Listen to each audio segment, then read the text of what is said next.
Good morning and welcome to Short and Sweet. So today I'm going to show you how you can leave audio feedback for a student, and you're going to be using an extension called Mote. So the first thing is we need to get our extension. So we're going to go up to the top left-hand corner to the apps and select the apps waffle and then go to the web store. And then when you go to the web store, you're going to search for the extension Mote. It's Mote, and you'll search for that, and you're going to see it here. Now, I already have it installed, so it's going to appear that I already have it installed, but you would install to Chrome right here. Once you have it installed, you can then go to the puzzle piece in the top right-hand corner, select the puzzle piece, find Mote, and if you click on the push pin, it will appear at the top. So that will pin it to the top of your Chrome page. So now that I have Mote installed, I'm going to go into my Google Classroom where I have a student assignment, and I'm going to click on that assignment, and I want to leave some audio feedback for this student. Now you're going to see that the Mote icon appears in the private comment box. So I'm going to click on that icon, and then it begins recording. I have 30 seconds to record a comment for my student.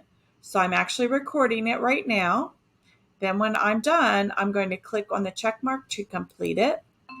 And you're going to see that it's going to leave this comment.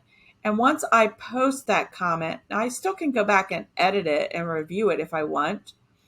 But then when I'm ready to post, I'm going to post this comment, and it's going to appear for the student like this. So now all they need to do is click on the play button to hear my audio comment.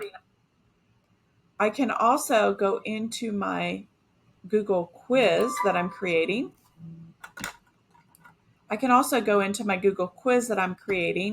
And if I want to, I can read the question.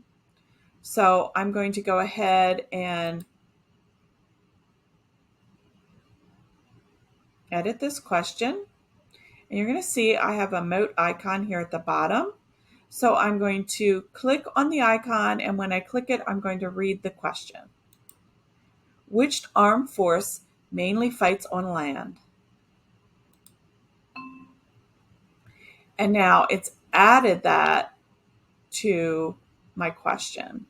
So once I am ready, now I can view this, and you'll see what it looks like from the student side.